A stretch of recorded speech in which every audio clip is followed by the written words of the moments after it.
વેરના car આવીને સીધી મને આગળ ક્રોસ કરીને સીધા ઉતરીને સીધી મારવાનું શરૂ કર્યું. કલર કેવો હતો?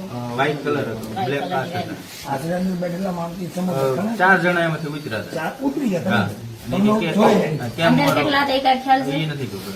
પછી સીધું કીધું કેમ મારો પીછો કરે છે એમ કરીને સીધા મને મારવા જ મળ્યા. હથિયારનું શું શું હતું? હથિયારમાં ધોકા અને પાઇપ. કેટલા જણા હતા? એ 4 જણા. પછી બહુ મારવા વાળું જ કર્યું. પછી ફરી બીજી ગાડી પછી પાછી થોડી વાર થઈ એટલે બીજી ગાડી આવી. એમાંથી પાછા 4 જણા હતા. ગાડી કેવી હતી? એ સ્વિફ્ટ સ્વીટ હતી. કેવા કલરની? White white. એમાંથી કેટલા જણા? એમાંથી 4 જણા હતા. ચાર. અને બધા પાસે શું શું હથિયાર? ધોકા અને પાઇપ જ છે. બધા પાસે. હા. પણ તમે થોડું ચાદી ક્યાં સુધી મળે? કેટલી મિનિટ ક્યાં ક્યાં ઘા કર્યા? શરીરમાં કોઈ ભાગ બાકી જ નથી રહેતો.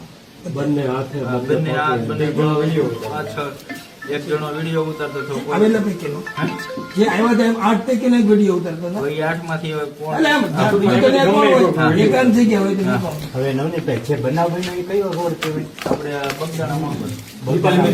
અને ત્યાં જે બનાવ બન્યો ત્યાં કોઈ લાઇટની વ્યવસ્થા છે? નહીં નહીં. એટલે આ લોકોએ જે નક્કી કર્યું કે ભાઈ અંધારા વાળી જગ્યા ઉપર હુમલો કરવો એટલે આયોજન પૂર્વકનો ઓલો કરવામાં આવેલો બનાવ અંજામ આપવામાં આવેલો. બરોબર. ઓકે. હવે તમે આગળ જાઓ. તમે લ્યો તો ખરા તો એ. ના ના આપણે અત્યારે હવે આમાં એટલે જ એનું કે તમે બીજો બે મુદ્દો છે નૈતિક અને ખોટા અધિકારી તરીકેની ઓળખ આપી એ કલમમાં અને ચાવી રિકવર કરી. અને ચાવી મુદ્દામાલમાં રિકવર આરોપી પાસેથી જે આરોપીને જેની પાસેથી આવે. ગમે તે જેની પાસે હોય એની પાસેથી ચાવી રિકવરી કરવાની છે. એ લોકો તમને મારતા હતા અને તમારી સામે મોબાઈલની લાઇટ હતી એટલે એ એટલા માટે થઈને તમે એનો ચહેરો જોઈ શકતા ન હોય એવું કઈ બધાનું એની લાઇટ ચાલુ હતી. બરાબર.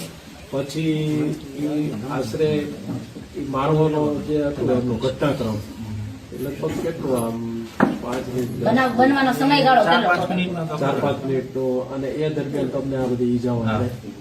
કરેલી અને તમે બચવા માટે થઈને વિડીયોમાં દેખાય તે રીતે તમે હાથ હા. આમ બચાવ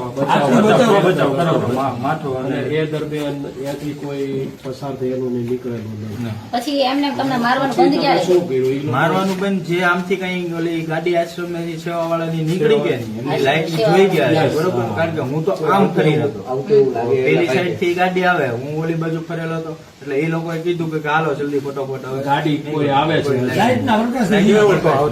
કારણ કે 1 કિલોમીટર જેટલેથી પોલીસ સ્ટેશન આશ્રમ ગાડી નીકળે એટલે ઉભા રહે લાઈટ દેખાય. મને તો ન દેખાય હું તો નીચે હતો નીવડે એ રોડ ઉપર હતો. અને ઈ ત્યાંથી તરત જ તે બે ગાડીમાં બેસીને